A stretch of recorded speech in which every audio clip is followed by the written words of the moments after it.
So hello students, welcome to SV Educational Academy question to discussion series. आज बेटा हम start करेंगे mineral nutrition chapter class 11। इसमें हमको वो क्वेश्चन सॉल्व करने हैं जो नीट में आ चुके हैं और जिनके आने की चांसेस ज़्यादा है। ठीक है, अभी अपन स्टार्ट करते हैं बेटा फर्स्ट क्वेश्चन से।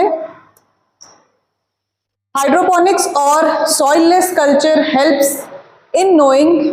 पहले तो सबसे पहले बेटा इस क्वेश्चन में क्या है पूछा है, हाइड्रोपोनिक्स। हाइड्रोपोनिक्स होता क्या है?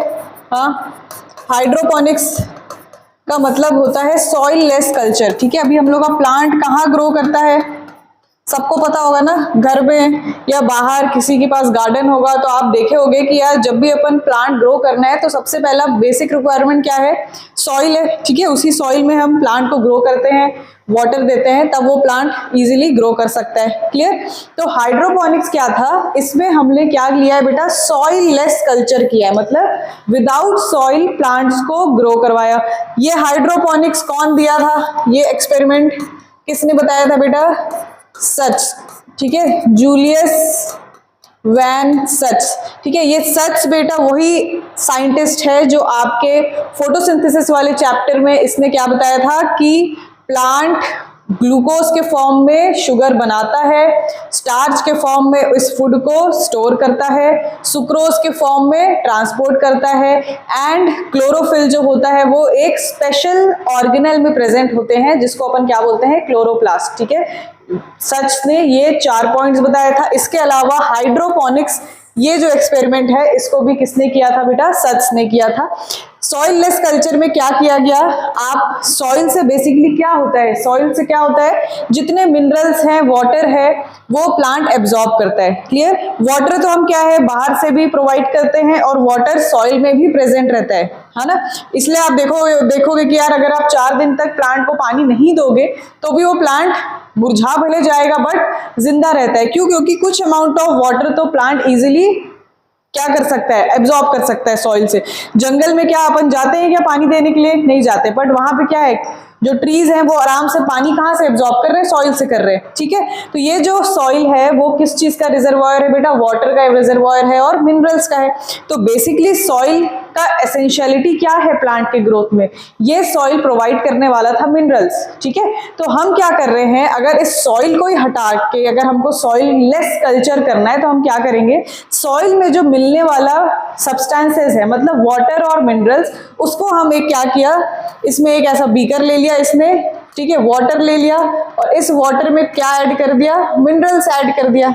ठीक है, तो ये जो वाटर एंड मिनरल्स था वो कहाँ प्रेजेंट होते थे? सॉइल में होते थे। हमने क्या किया, इसको आर्टिफिशियली एक बीकर बनाया और उसके बाद यहाँ पे इस प्लांट को ग्रो करवा लिया। ठीक है, तो इसी को क्या बोला जाता है, हाइड्रोपोनिक्स। हाइड्रो का मतलब भी क्या होता है बेटा? वाटर होता है। तो वाटर और मिनरल्स के सहायता से हमने ये ऐसा कल्चर बनाया जिसमें क्या हुआ, बहुत इजीली प्लांट ग्रो हो गया और उसको सॉइल की जरूरत नहीं पड़ी। क्लियर? ये एक्सपेरिमेंट कौन किया था? जूलियस वैन सच ने। अब ये जो हाइड्रोपोनिक्स है इसका फायदा क्या क्या है यार? देखो, हमको इस हाइड्रोपोनिक्स से क्या पता चलेगा। एक तो सबसे पहले जब आप सॉइल में कोई प्लांट ग्रो कर रहे हो उसके साथ साथ क्या होता है, बहुत सारे अनवांटेड प्लांट्स ग्रो करने लगते हैं। उन अनवांटेड प्लांट्स को क्या बोलते हैं? वीड्स बोलते हैं। ठीक है, तो वो जो मिनरल्स था, जो एक प्लांट जो आपका डिजायरेबल प्लांट था जिसको आपने ग्रो किया है सॉइल में, ठीक है, ये इसको यहीं से वाटर एंड मिनरल लेना था, लेकिन क्या हुआ, इसके साइड में और डिफरेंट प्लांट ग्रो करने लग गए जिसको अपन क्या बोलते हैं, वीड्स बोलते हैं। ठीक है, अब ये वीड्स क्या करने लग गए, इस डिजायरेबल प्लांट से कंपटीशन करने लग गए उसी वाटर उसी मिनरल के लिए, क्योंकि उस वीड को भी क्या चाहिए, वाटर एंड मिनरल्स चाहिए। तो ये जो वीड था वो क्या कर रहा है, कहीं ना कहीं इसके न्यूट्रिशन के साथ कॉम्प्रोमाइज कर रहा है। समझ रहे हो क्या हो रहा है?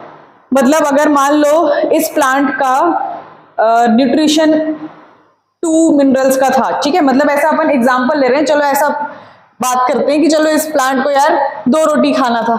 ठीक है, ऐसे अपन को समझ में आएगा ज्यादा। अब ये 2 रोटी का इसका डाइट था।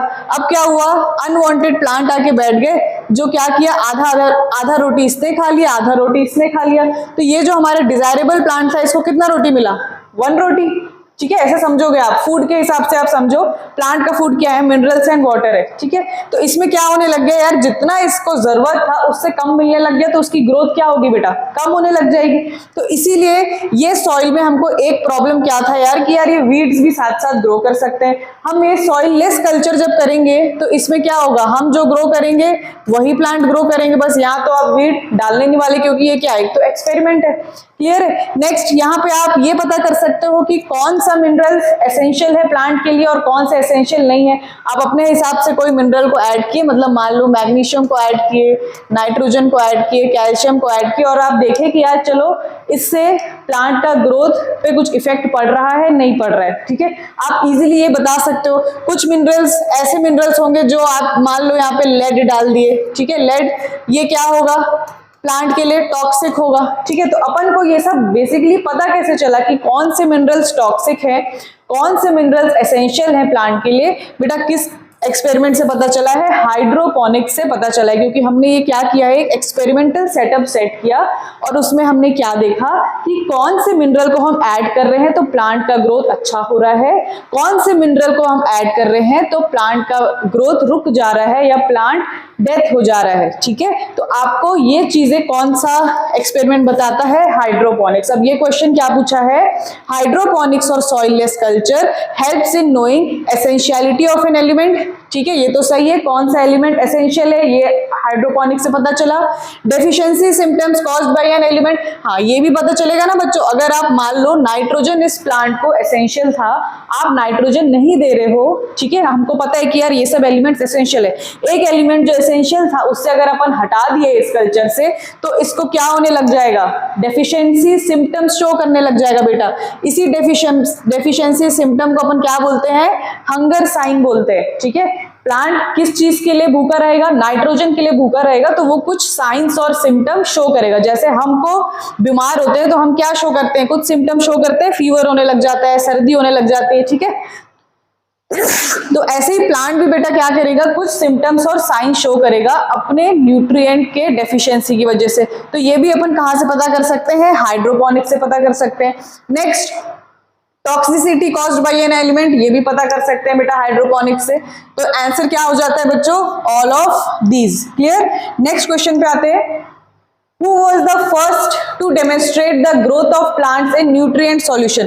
ये न्यूट्रिएंट सॉल्यूशन और कुछ नहीं है, क्या है बच्चों, हाइड्रोपोनिक्स है, ठीक है। याद अभी अपन ने पढ़ा है हाइड्रोपोनिक्स क्या है, सॉइल लेस कल्चर है, और इसमें हम लोग क्या किए थे, एक बीकर लिए थे, वाटर लिए थे और इसमें मिनरल्स ऐड किए थे। तो ये जो वाटर और मिनरल्स का जो सॉल्यूशन बना है, इसी सॉल्यूशन को बच्चों अपन क्या बोलते हैं, न्यूट्रिएंट सॉल्यूशन। क्लियर है। तो ये हाइड्रोपोनिक्स के बारे में ही पूछ रहा है कि इसका डिस्कवरी या इसको डेमोन्स्ट्रेट कौन किया था बच्चों, जूलियस वैन सच ने किया था। नेक्स्ट क्वेश्चन पे आते हैं, requirement of micronutrients in plant is less then. अभी आपको ये एक सीधा सा यार एनसीईआरटी ने बहुत अच्छे से प्रिसाइजली मेंशन कर दिया है कि किस लेवल के न्यूट्रिएंट, मतलब जितना अपन को प्लांट को नीड है न्यूट्रिएंट, उसका कितना आप लेवल मानोगे कि यार इससे ज्यादा अगर प्लांट को नीड है तो that nutrient will be macronutrients, and इससे कम वाले न्यूट्रिएंट जो होंगे दैट इज माइक्रोन्यूट्रिएंट। इसका मतलब क्या होता है, मतलब दो टाइप के न्यूट्रिएंट है, मैक्रोन्यूट्रिएंट्स एंड माइक्रोन्यूट्रिएंट्स। अब देखो मैक्रो और माइक्रो नाम से ही पता चल रहा है कि ये जो मैक्रो वाले हैं इनका भाई प्लांट को डिमांड क्या होगा बेटा, ज्यादा होगा, ठीक है, ये ज्यादा डिमांडिंग न्यूट्रिएंट है। और ये माइक्रो न्यूट्रिएंट का मतलब क्या है, ये लेस डिमांड में, मतलब ये थोड़ा मोड़ा रहेगा तो भी चल जाएगा, लेकिन ये मैक्रो न्यूट्रिएंट्स प्लांट को कैसे चाहिए रहेंगे, ज्यादा अमाउंट में चाहिए रहेंगे, ठीक है।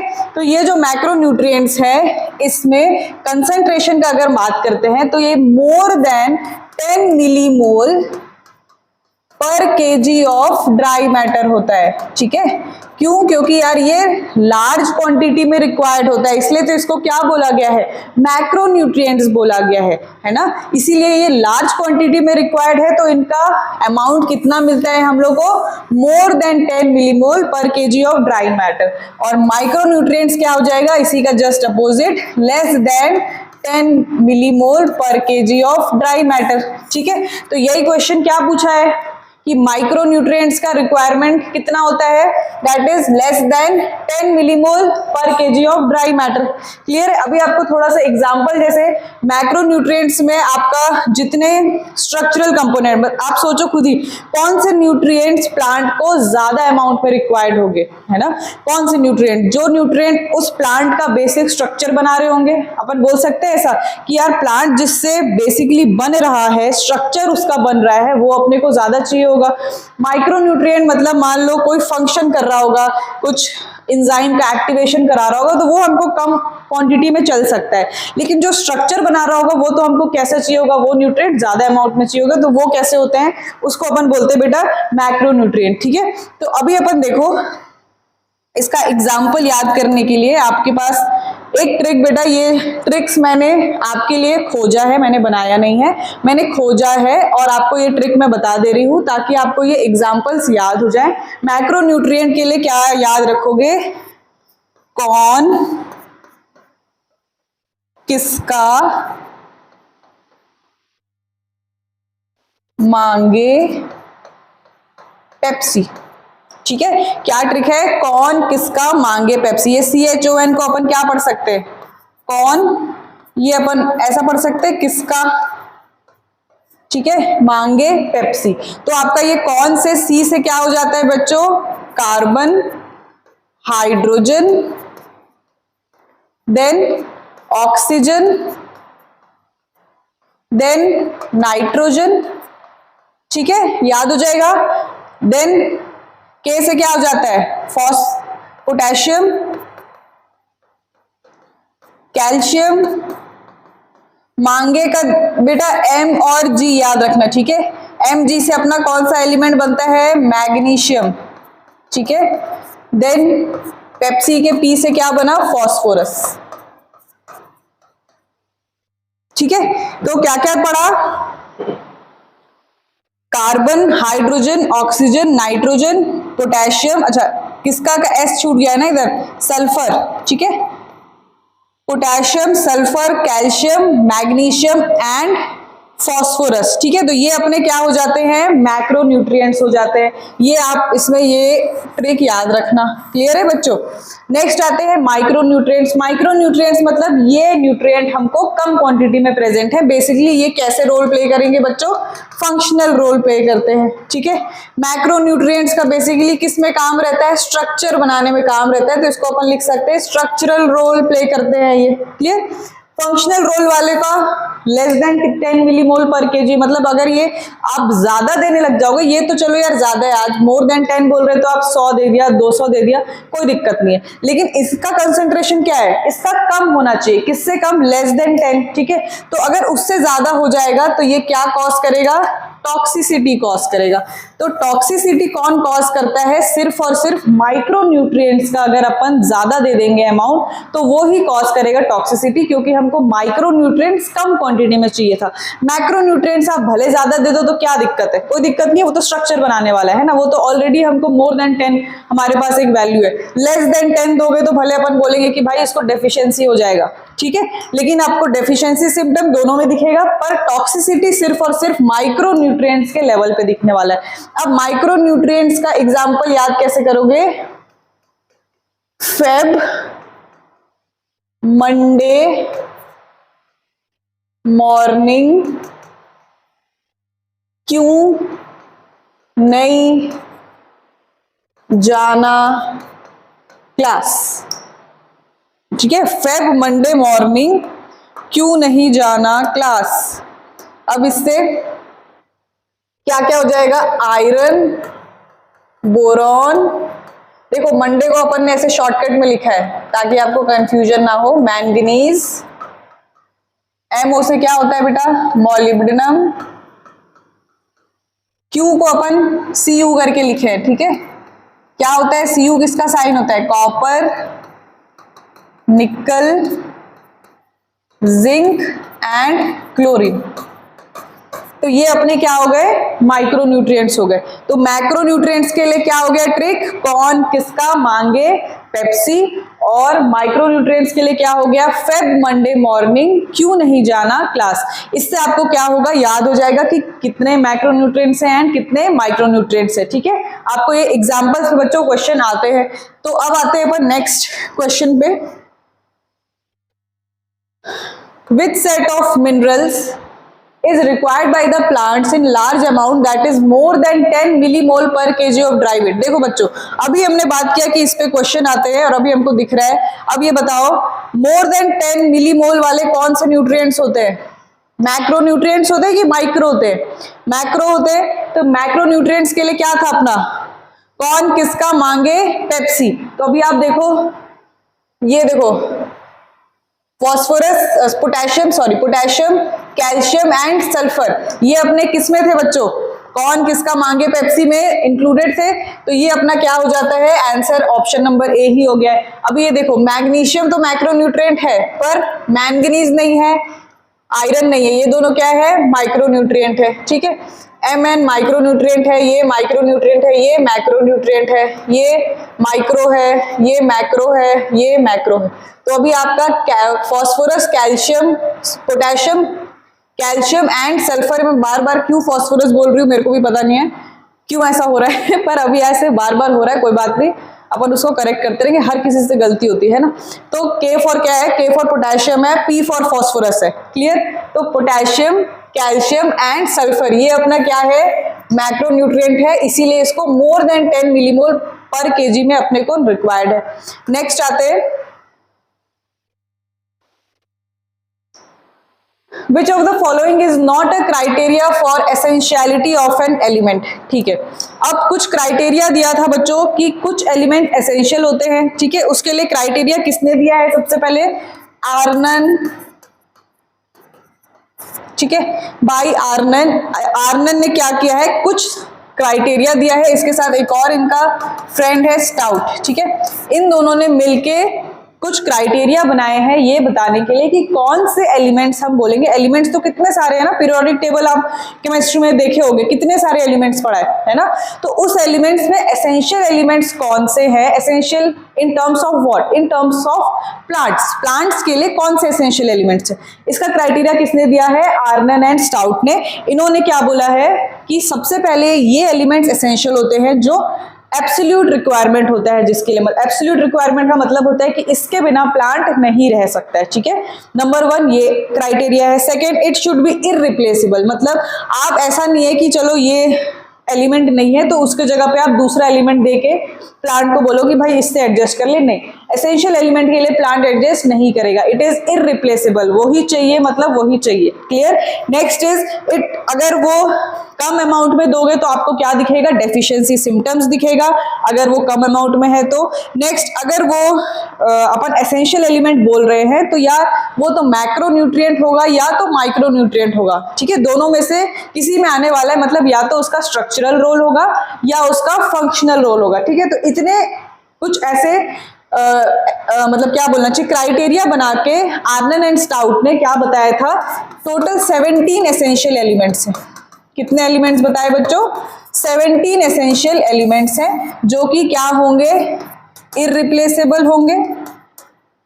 ठीक है, डेफिशिएंसी सिम्टम शो करेंगे अगर कम अमाउंट में दिया तो। ठीक है, पार्ट ऑफ क्या होंगे, स्ट्रक्चरल और फंक्शनल रोल प्ले कर रहे होंगे। ठीक है, और प्लांट के एब्सोल्यूट रिक्वायरमेंट होंगे। एब्सोल्यूट रिक्वायरमेंट का मतलब है प्लांट को वो एलिमेंट वही चाहिए रहेगा फॉर पर्टिकुलर फंक्शन। ठीक है, उसके बिना और कुछ नहीं। तो इतने कुछ इस टाइप के क्राइटेरिया दिए थे। अभी इसमें से ये पूछ रहा है कि कौन सा क्राइटेरिया नहीं है। ठीक है, देखो, requirement of the element is specific. ठीक है, अब ये देखो, रिक्वायरमेंट ऑफ द एलिमेंट का मतलब यार स्पेसिफिक मतलब अपने को यही रिक्वायरमेंट, यही एलिमेंट चाहिए। ठीक है, जो अपन ने बात की थी एब्सोल्यूट रिक्वायरमेंट की।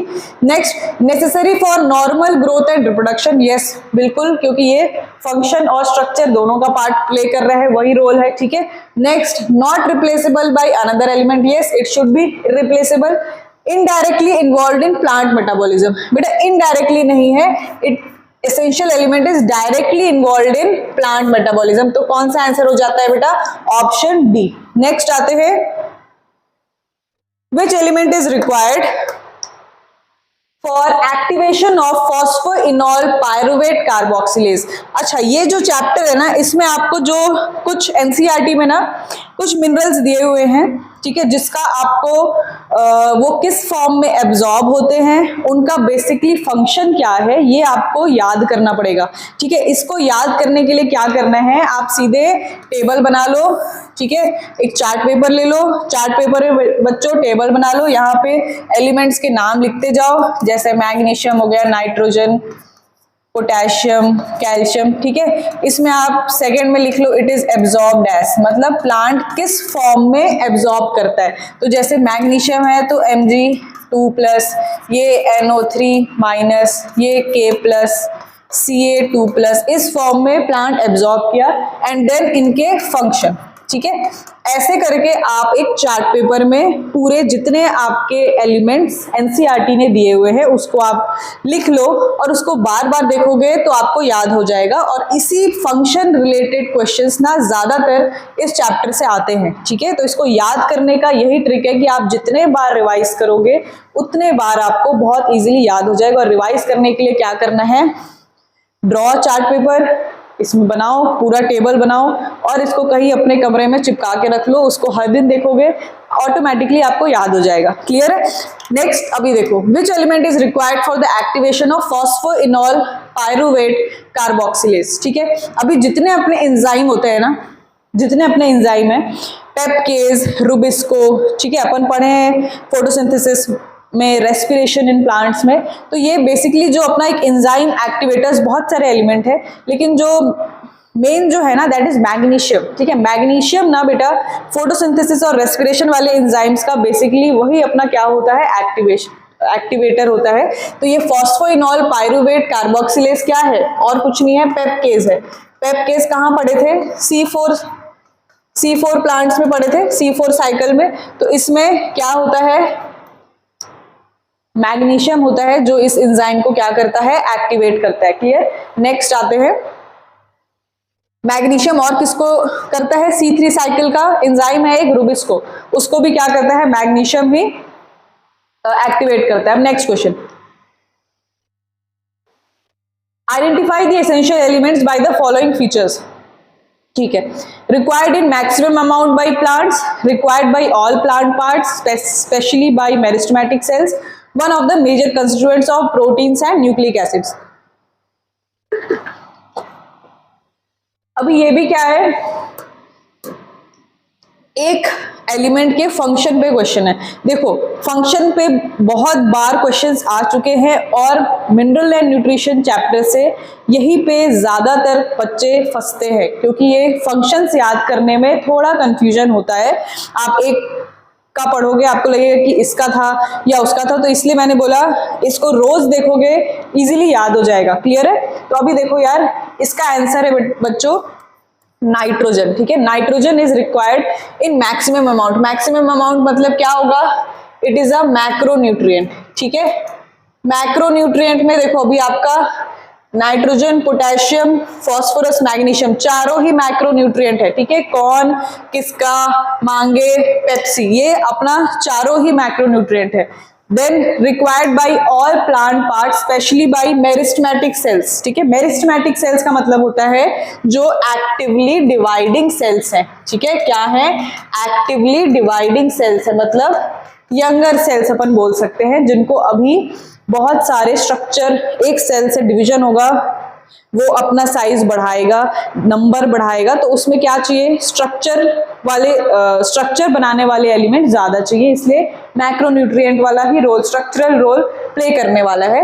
One of the major constituents of proteins and nucleic acids.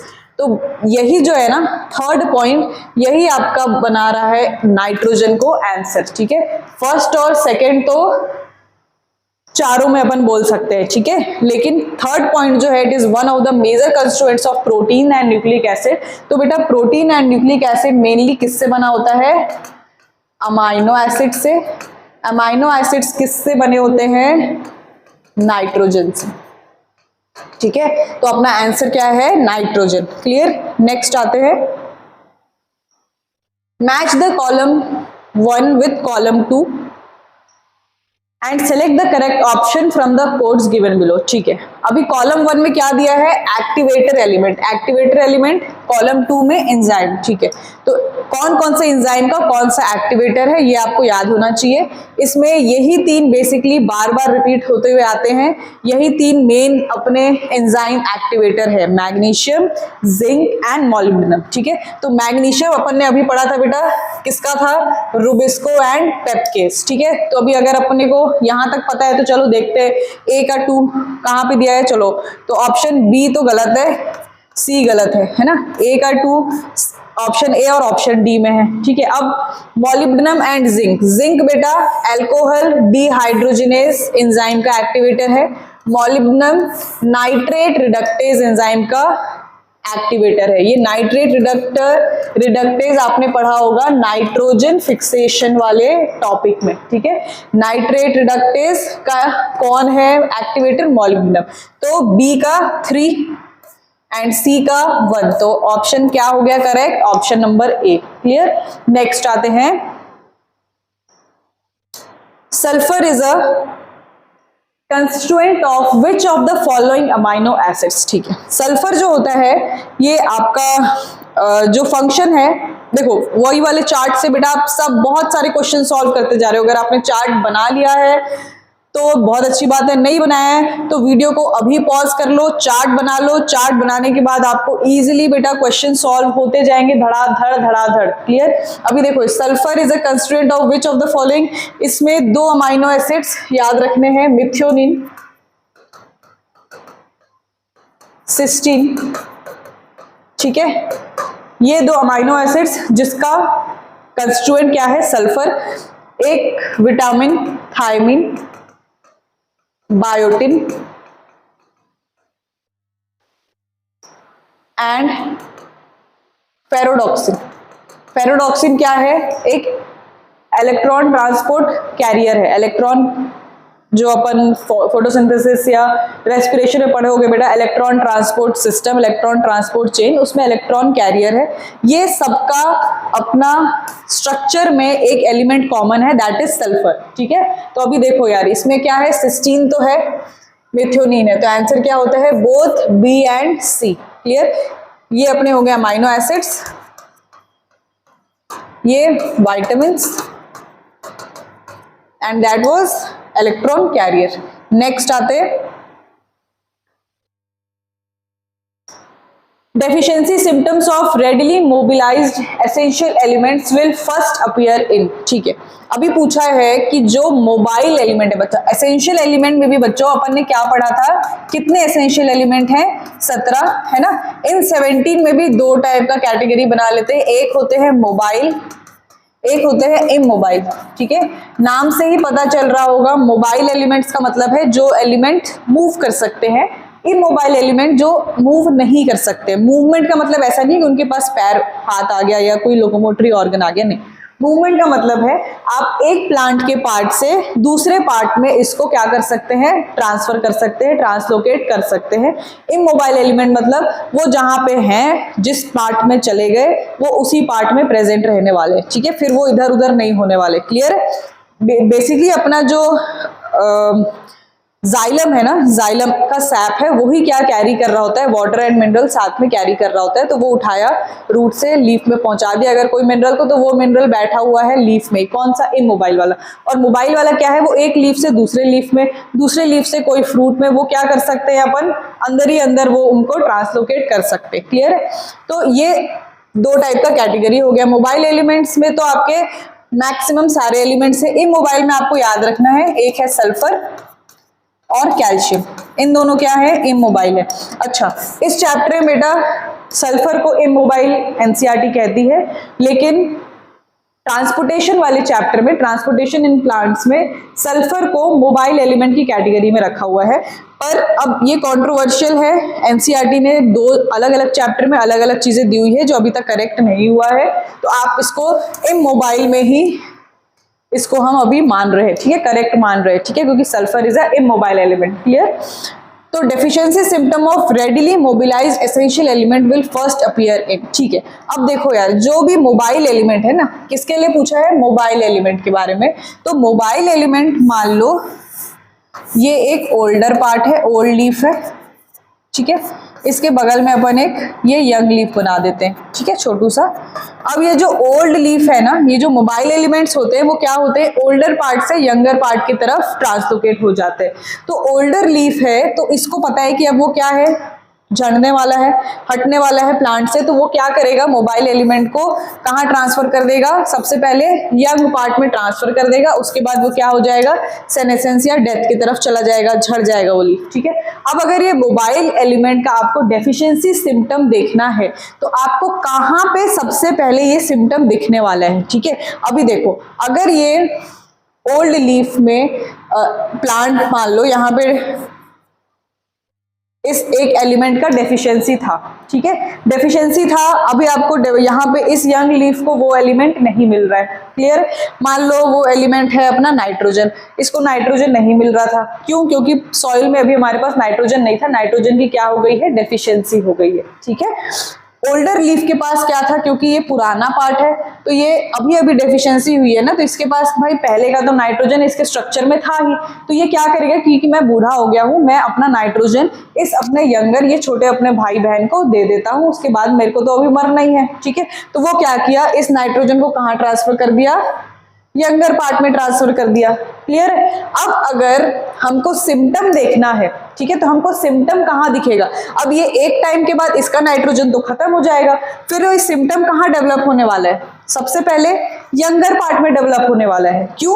क्योंकि ओल्डर पार्ट में सॉरी अगर ओल्डर पार्ट वाला क्या हुआ? नाइट्रोजन इसको ट्रांसफर कर दिया है, ओल्डर पार्ट वाला क्या किया है बच्चों? नाइट्रोजन अपने यंगर वाले पार्ट को ट्रांसफर किया है, तो इसका क्या होने वाला है? इसके पास तो मिल गया है यार एलिमेंट, ठीक है, किसको मिल गया? यंगर पार्ट को तो नाइट्रोजन मिल गया है ना, यहाँ पे तो नाइट्रोजन आ चुका है, लेकिन नाइट्रोजन अपना किसने दिया था? ओल्डर पार्ट ने दिया था। अब ओल्डर पार्ट का नाइट्रोजन इसके पास चला गया, सॉइल में ऑलरेडी नाइट्रोजन की कमी है, तो हमको डेफिशिएंसी सिम्टम सबसे पहले कहाँ दिखेगा? ओल्डर पार्ट में दिखेगा। क्यों? क्योंकि इसने अपना नाइट्रोजन दे दिया यंगर पार्ट को और ये बैठा है, अभी झड़ने वाला था लेकिन अभी नहीं झड़ा है, लेकिन वो सिम्टम किस में दिखेगा? कि नाइट्रोजन की कमी हो रही है, वो ओल्डर पार्ट में दिखेगा। क्यों? क्योंकि यंगर पार्ट को इसने ट्रांसफर कर लिया, क्लियर। यही चीज अगर इमोबाइल एलिमेंट होता, ठीक है, अब इमोबाइल एलिमेंट जैसे मान लो कैल्शियम, अब ये कैल्शियम क्या है? ये अपना ओल्ड पार्ट है, ये यंग पार्ट है। अब ये कैल्शियम तो रिलोकेट नहीं हो सकता है, ठीक है। अब अगर सॉइल में कैल्शियम की डेफिशिएंसी है तो इसके पास तो कैल्शियम है पहले का ओल्डर पार्ट के पास, तो यार इसके पास कोई डेफिशिएंसी दिखेगी क्या? नहीं दिखेगी। किसके पास डेफिशिएंसी दिखेगी? यंगर पार्ट के पास। क्यों? क्योंकि इसके पास कैल्शियम नहीं आ रहा है और ये कैल्शियम ओल्डर वाला पार्ट भी इसको दे नहीं रहा है, तो ये इमोबाइल एलिमेंट में डेफिशिएंसी यंगर पार्ट में दिखेगा और मोबाइल एलिमेंट में सबसे पहले जो डेफिशिएंसी का साइन है वो किस में दिखेगा? ओल्डर पार्ट में दिखेगा, ठीक है। तो ये अपना हो जाता है answer, older tissues, clear. Next आते हैं, necrosis mainly occurs by the deficiency of, ठीक है। तो जो डेफिशिएंसी सिम्टम्स है ना, आपको बच्चों 4 डेफिशिएंसी सिम्टम्स एनसीईआरटी बताती है। हम सिर्फ एनसीईआरटी के ही चारों तरफ, एनसीईआरटी के ही अंदर पढ़ने वाले हैं, क्योंकि नीट में एनसीईआरटी के अलावा कुछ भी क्वेश्चन नहीं आता है, इधर उधर ज्यादा क्वेश्चन नहीं आते हैं, ठीक है। तो अभी आपको एनसीईआरटी में जो डेफिशिएंसी सिम्टम्स बताया है, 4 बताया है। सबसे पहला है chlorosis, second one is necrosis, third one is impaired cell division and fourth one is delayed flowering, ठीक है। तो ये 4 टाइप के सिम्टम है जो प्लांट शो करता है because of deficiency of some elements, ठीक है। Chlorosis, necrosis, impaired cell division, या इसी को अपन बोल सकते हैं इनहिबिशन। इनहिबिशन का क्या मतलब होता है? सेल डिवीजन का रुक जाना, इनहिबिशन ऑफ सेल डिवीजन।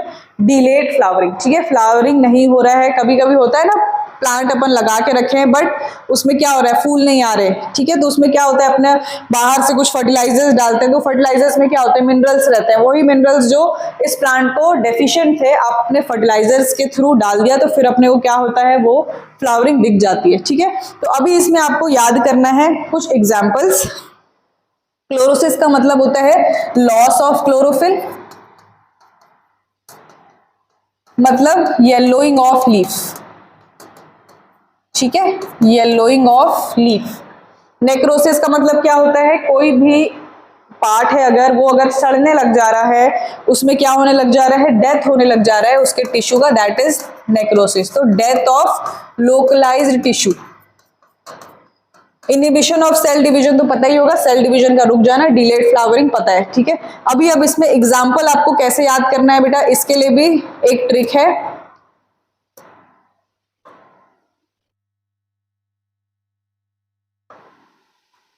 ठीक है, क्लोरोसिस के लिए कैसे याद रखोगे, मॉन्क। मॉन्क का मतलब क्या होता है, मॉन्क का मतलब होता है जो साधु संत टाइप के लोग होते हैं ना, जो पुराने जमाने के लोग होते हैं, ठीक है, उनसे, उनको अपन मॉन्क बोलते हैं। मॉन्क से फिर मांगो मंजन, ठीक है। ये स्पेलिंग थोड़ा अच्छे से लिखेंगे तो आपको क्या होगा कि उसी में ही याद हो जाएगा, ठीक है।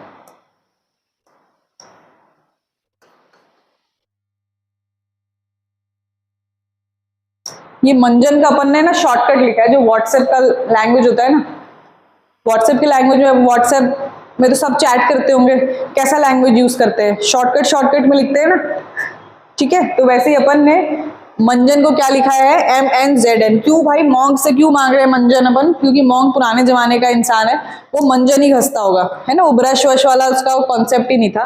तो उससे अपन याद रखेंगे कि क्लोरोसिस का ट्रिक क्या है, मॉन्क से फिर मांगो मंजन।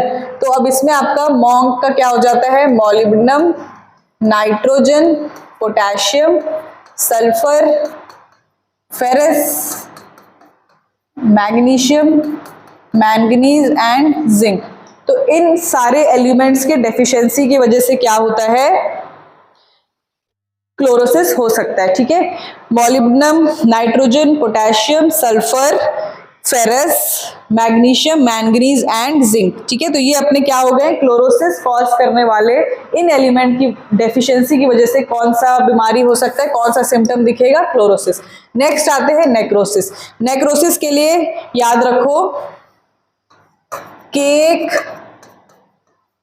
क्यों मांगा, ठीक है। केक क्यों मांगा, तो इसमें हो जाता है कैल्शियम, पोटेशियम, क्यू का अपन ने जैसे पहले लिखा था ना, क्यू को कैसे लिखा था, Cu, कॉपर, एंड ये जब भी मांगने, मांगो, ये सब आ रहा है ना, कौन किसका मांगे, जब भी अपन बोल रहे तो क्या होता है, एलिमेंट मैग्नीशियम, ठीक है। तो ये अपने क्या हो गए, ये चार एलिमेंट के डेफिशिएंसी की वजह से क्या होगा, नेक्रोसिस, ठीक है। नेक्स्ट आते हैं inhibition of cell division. Inhibition of cell division के लिए क्या याद रखोगे, ये बिल्कुल आप पे सूट करता है, किसी से मोटिवेट नहीं, है ना, आप पे सूट करता है ना, ये हम तो अपनी करेंगे, हम मोटिवेट नहीं होते, हम कितना भी मैम आप मोटिवेट कर लो हमको पढ़ने के लिए, हम नहीं होते किसी से मोटिवेट, हम पे बात जब तक नहीं आएगी तब तक हमको कोई कुछ नहीं बोल सकता, कोई कुछ जितना भी कर लो मोटिवेट, फर्क नहीं पड़ता, ठीक है। तो ये बिल्कुल आप पे सूट करता है कि नहीं, हाँ हंस रहे होगे अभी आप। तो किसी से मोटिवेट नहीं, ये इनहिबिशन ऑफ सेल डिवीजन का ट्रिक है। इसमें क्या हो जाता है, किसी का, के से क्या हो गया बच्चों, potassium, then sulphur, molybdenum and nitrogen.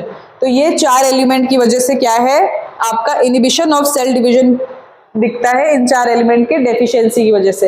Last is delayed in flowering, ठीक है। डिलेड इन फ्लावरिंग, ये भाई क्यों भाई फ्लावरिंग डिलेड क्यों होता है, क्योंकि मौसम सही नहीं, मौसम सही होता तो फ्लावरिंग हो जाती, ठीक है, ऐसे याद रखोगे। मौसम सही नहीं इसीलिए फ्लावरिंग में डीले दिख रहा है। तो मौसम सही नहीं के मौसम से MO, सल्फर एंड नाइट्रोजन, तो ये 3 एलिमेंट के डेफिशिएंसी की वजह से हमको लेट फ्लावरिंग या डिलेड फ्लावरिंग दिखता है। ठीक है, तो आपको ये डेफिशिएंसी सिम्टम अब इजीली इन ट्रिक से याद हो जाएगा। क्लोरोसिस के लिए क्या है, मॉन्ग से फिर मांगो मंजन, नेक्रोसिस के लिए केक क्यों मांगा, इम्पेयर्ड सेल डिवीजन के लिए किसी से मोटिवेट नहीं, एंड डिलेड फ्लावरिंग के लिए मौसम सही नहीं। अब देखो, necrosis mainly occurs by the deficiency of, necrosis वाला क्या था, केक क्यों मांगा, कहां कहां दिख रहा है बेटा, कैल्शियम दिख रहा है, फर्स्ट ऑप्शन में ही दिख रहा है, मैग्नीशियम दिख रहा है, तो अपना क्या हो जाता है आंसर, फर्स्ट ऑप्शन ही अपना क्या है, नेक्रोसिस डेफिशिएंसी इन एलिमेंट की वजह से होता है। नेक्स्ट आते हैं deficiency symptoms of an element tend to appear first in young leaves. It indicates that the element is relatively immobile. ठीक है, immobile element होगा तो कहाँ दिखता है deficiency symptom, young leaf में। Which one of the following elemental deficiency would show such symptom? अभी बेटा immobile element में 2 ही element है, कौन से, कैल्शियम और सल्फर। दिख रहा है कहीं पे, दिख रहा है, बिल्कुल दिख रहा है, ये अपना आंसर क्या हो जाता है, सल्फर हो जाता है। नेक्स्ट, अब फिर से आ गया ये मैच द फॉलोइंग। ठीक है, कॉलम 1 एंड कॉलम 2, चलो ठीक है। अभी आप देखोगे ये वाला जो अपन ने पढ़ा है, इसमें एक चीज ध्यान रखना है, इसमें बहुत सारे एलिमेंट्स कॉमन है यार जो डेफिशिएंसी सिम्टम शो कर रहे हैं। जैसे अभी आप देखो मैग्नीशियम के डेफिशिएंसी से, सॉरी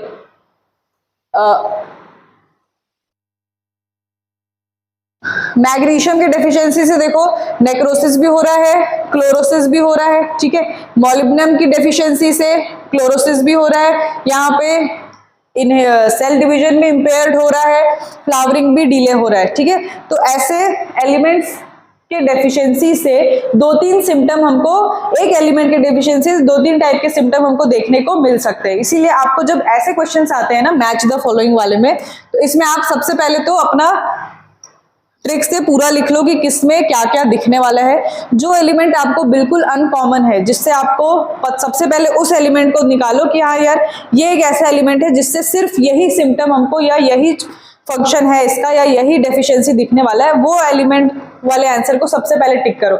उससे क्या होता है ना, आपका ऑप्शंस एक एक करके एडिट करते जाओगे कि आप हाँ यार इसमें अपना ये आंसर अगर होना चाहिए तब अपना ये चारों का चारों जो ऑप्शन है तभी अपन इसको करेक्ट मानेंगे। ठीक है, समझ में आ रहा है। जैसे अभी देखो कैल्शियम में अपन ने क्या पढ़ा था, केक क्यों मांगा में पढ़ा था, कौन सा था वो, नेक्रोसिस था।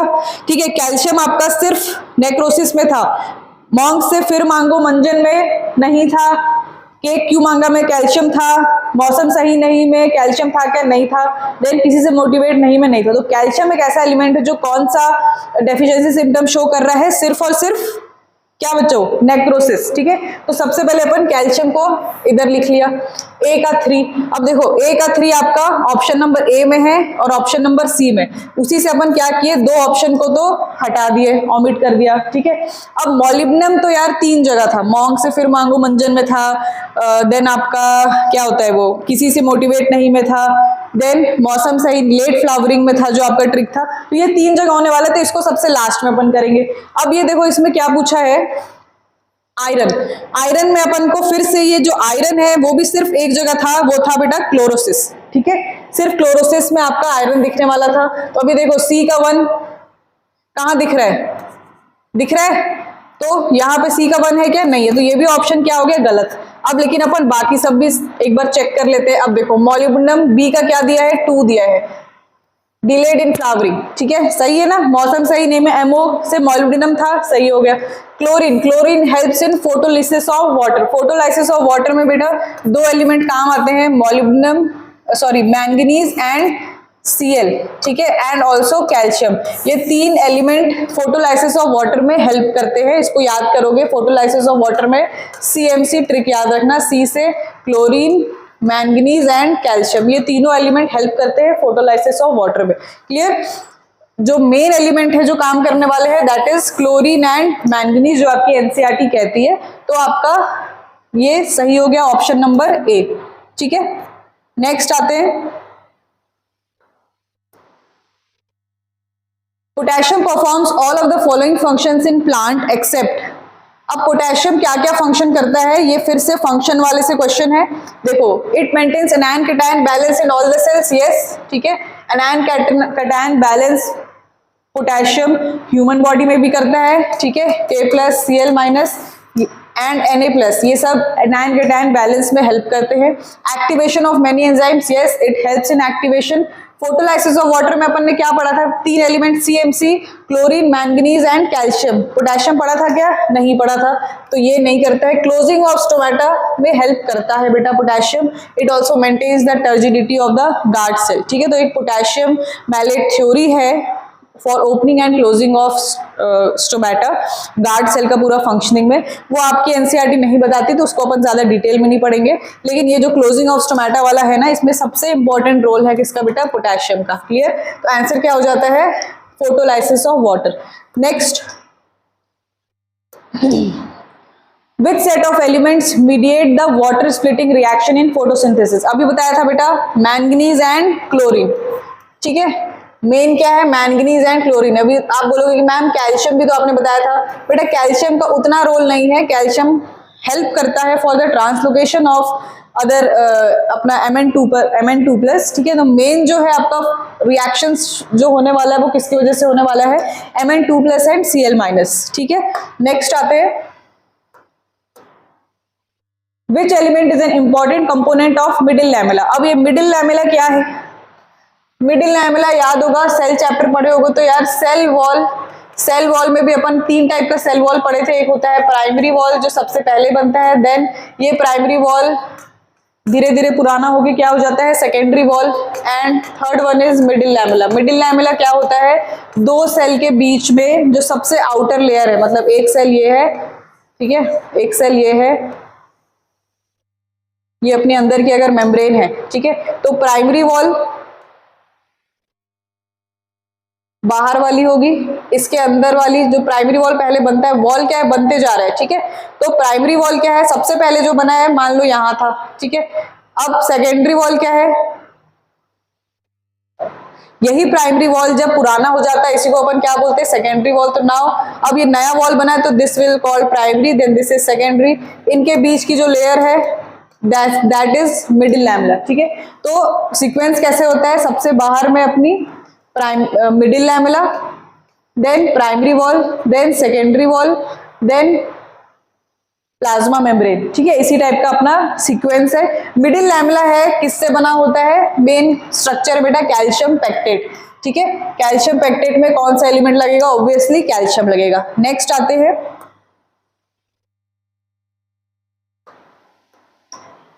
Which element is essential for the synthesis of auxin, ठीक है। अब ऑक्सिन के सिंथेसिस के लिए जो एलिमेंट हमको लगता है दैट इज Zn2+, ठीक है। जिंक हमको जरूरत होता है for the synthesis of auxin, और जिंक एक और एंजाइम को भी एक्टिवेट करता है, अभी पढ़ा था अल्कोहल डिहाइड्रोजनेज, उसके लिए भी एक्टिवेटर का काम करता है। क्लियर? नेक्स्ट आते हैं, Which of the following set of substances is having sulfur? बेटा अभी मैंने बताया था 2 टाइप के अमीनो एसिड्स, एक क्या है मिथ्योनिन एंड सिस्टीन, और 2 विटामिन कौन से थे, थायमिन, बायोटिन, ठीक है, एंड फेरोडॉक्सिन। अभी आप देखो मिथ्योनिन एंड बायोटिन, फर्स्ट ये ऑप्शन आपको दिख गया सही है ना, यहाँ पे थायमिन सही है बट ऑक्सिन नहीं, बायोटिन सही है, सिस्टीन सही है बट ग्लाइसिन सही नहीं है। क्लियर? तो आंसर क्या है, option A methionine and biotin. Next आते हैं, which of the following pair is having iron as an important constituent, ठीक है। आयरन किसका इंपॉर्टेंट कंस्टिट्यूएंट है, देखो सबसे पहले तो ऑप्शन में आपको नीचे ही दिख रहा है फेरोडॉक्सिन। फेरो बना ही किससे है, फेरस वर्ड से बना है, ठीक है। फेरस प्लस सल्फर भी होता है इसमें, मैंने बताया था।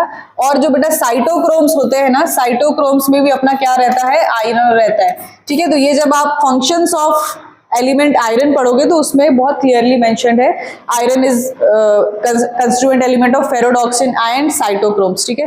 कोएंजाइम ए, ठीक है, कोएंजाइम का भी आयरन अपना कंस्टिट्यूएंट एलिमेंट है, बट थायमिन में नहीं है, सिस्टीन में नहीं है, साइटोक्रोम में है, बायोटिन एंड थायमिन दोनों में नहीं है, ठीक है। तो आयरन किसके किस में है बेटा, फेरोडॉक्सिन में है, साइटोक्रोम्स में है एंड कोएंजाइम्स में है। क्लियर है? नेक्स्ट आते हैं, Which mineral element is required for activation of catalase enzyme? ठीक है, एक्टिवेशन ऑफ कैटेलेज एंजाइम में आपको कैसे याद रखना है, जो भी एंजाइम, अभी मैंने दो टाइप के एंजाइम पढ़े हैं बेटा, रुबिस्को एंड पेप्केज। ये दोनों एंजाइम क्या थे, रुबिस्को अपना क्या था, C3 साइकिल का एंजाइम था, उसके लिए अपन ने क्या बोला, मैग्नीशियम बोला था रुबिस्को एंजाइम के लिए। ठीक है, मैग्नीशियम अपना क्या होता है, एक तरीके का कैटेलेज एंजाइम है।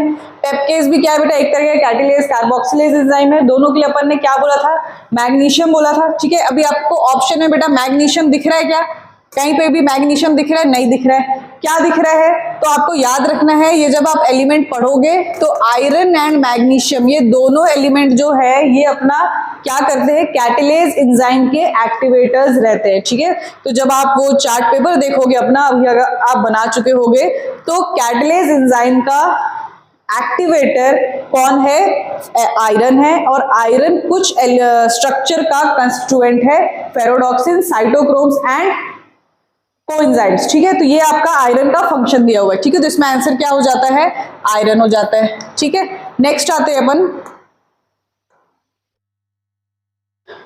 Identify the essential nutrient on the basis of the following functions perform by it in plants. ठीक है, तो अभी फिर से देखो बेटा, फंक्शन पे क्वेश्चंस है, reuptake and utilisation of calcium. ठीक है, reuptake and utilisation of calcium करता है बच्चों बोरॉन, पॉलन जर्मिनेशन भी कौन करता है, boron, translocation of carbohydrates, boron.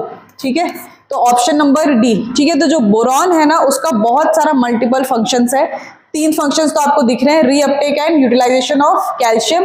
इसके अलावा ये Mn2+, ठीक है, मैंगनीज, मैंगनस आयन का भी अपटेक या ट्रांसलोकेशन कराता है, कार्बोहाइड्रेट्स का भी ट्रांसलोकेशन करा रहा है, पॉलन जर्मिनेशन करा रहा है। It also helps in cell metabolism, cell growth, cell division, ऐसे बहुत सारे आपको वहां पे बोरॉन के फंक्शंस मिल जाएंगे। क्लियर, नेक्स्ट आते हैं, in ferredoxin Fe is present but not S, S is present but not Fe, both S and Fe present। S क्या है, सल्फर है, सल्फर भी प्रेजेंट होता है और आयरन भी प्रेजेंट होता है, तो ऑप्शन क्या होता है आंसर बेटा, option number C, that is both sulphur and iron are present. Next question, which set of nutrient is required for normal functioning of membrane in plant। ठीक है, फंक्शनिंग ऑफ मेम्ब्रेन बोरॉन करता है, calcium खुद ही एक cell wall का part है, अपन जानते हैं ना, मिडिल लैमेला का पार्ट है, तो आपका क्या हो जाता है आंसर, कैल्शियम एंड बोरॉन। ठीक है, कैल्शियम क्योंकि मिडिल लैमेले का पार्ट है, मिडिल लैमेला बनता ही कैल्शियम पेक्टेट से है, और जो बोरॉन है बेटा वो नॉर्मल फंक्शनिंग ऑफ मेम्ब्रेन्स में हेल्प करता है। क्लियर, नेक्स्ट आते हैं, मैच द फॉलोइंग, फिर से चलो, फोटोलाइसिस ऑफ वाटर क्या होगा, मैंगनीज होगा। ठीक है, और Cl-, ठीक है, component of nitrogenase, component of ferro, अभी जो अपन पढ़ चुके हैं वो उसको पहले रूल आउट करते हैं। कंपोनेंट ऑफ फेरोडॉक्सिन में क्या था, फेरस था और सल्फर था, तो सल्फर को कर लिया। बायोसिंथेसिस ऑफ ऑक्सीजन में अपन ने कौन सा एलिमेंट पढ़ा था, जिंक पढ़ा था। सिंथेसिस ऑफ माइटोटिक स्पिंडल ये कौन करता है बच्चों, कैल्शियम करता है।